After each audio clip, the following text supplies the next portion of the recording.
लकड़ियां इकट्ठा कर रही थी। तभी उसने एक सूखी लकड़ी उठाई जिसके अंदर एक सांप का बच्चा छिपा बैठा था। इस बात से बेखबर औरत लकड़ियों के साथ सांप को भी अपने घर ले गई। घर जाकर उसने जैसे ही लकड़ियों को जमीन पर रखा तभी वो सांप बाहर निकल आया। औरत के पास एक पालतू बंदर भी था जो उसके साथ खेलने लगा। औरत ने सांप को देखा लेकिन उसे मारा नहीं क्योंकि उसके कोई बच्चे नहीं थे। शादी के कुछ दिन बाद ही उसके पति की मृत्यु हो गई और किसी तरह वह इस छोटी सी झोपड़ी में जिंदगी काट रही थी। फिर उसने सांप को पालने का फैसला किया। औरत उसे अपने बच्चे की तरह प्यार करती और भूख लगने पर गाय का दूध पिलाती। फिर ऐसे ही कुछ साल बीत गए और वो सांप अब बड़ा हो गया। फिर एक दिन वो सांप एक लड़के का रूप धारण कर लेता है। ये देख औरत समझ जाती है कि वो कोई साधारण सांप नहीं बल्कि एक इच्छाधारी नाग है। फिर एक दिन सांप ने औरत से कहा, आप मेरी शादी का प्रस्ताव राजा के समक्ष लेकर जाइए। ये सुन औरत बोली, बेटा ये तो असंभव है, राजा मेरी बात बिल्कुल नहीं सुनेगा। इस पर सांप ने कहा, माँ एक बार पूछने में क्या जाता है, मैं जानना चाहता हूँ कि राजा अपनी पुत्री की शादी मुझसे कराएंगे या नहीं। औरत बोली, ठीक है बेटा, मैं कल जाऊंगी। फिर अगले दिन वो महल की तरफ निकल पड़ी। थोड़ी देर चलने के बाद औरत महल पहुंच गई। जैसे ही उसने अंदर जाने का प्रयास किया तभी द्वारपालों ने उसे रोकते हुए कहा, आपको अंदर जाने की अनुमति नहीं है। जब तक राजा का आदेश नहीं होता कोई भी व्यक्ति महल के अंदर नहीं जा सकता। औरत बोली,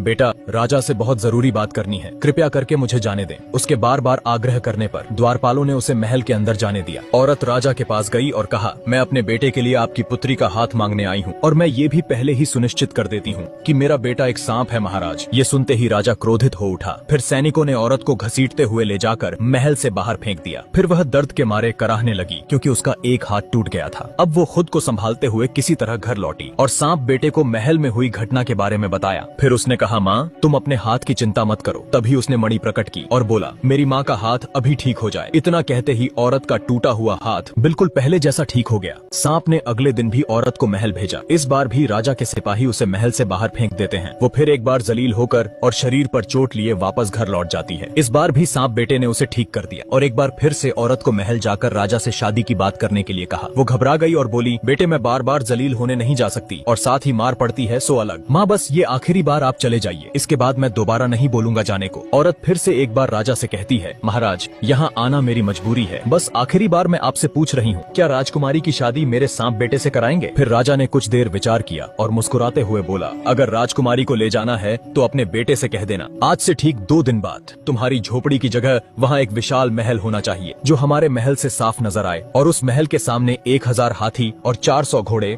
हमारे स्वागत के लिए खड़े होने चाहिए। राजा की बात सुन वो हैरान रह गई। इस बार सैनिकों ने उसे इज्जत से जाने दिया। इस बात की खुशी औरत के चेहरे पर साफ दिख रही थी। घर जाकर उसने बेटे से कहा, महल और हाथी घोड़े की बात कर रहा था राजा। माँ बस इतनी सी इच्छा है राजा की, ये तो बहुत आसान है, तुम चिंता मत करो, कल सुबह ही इंतजाम हो जाएगा। फिर आधी रात को सांप घर से बाहर निकला और मणि हाथ में लेकर बोला, मेरी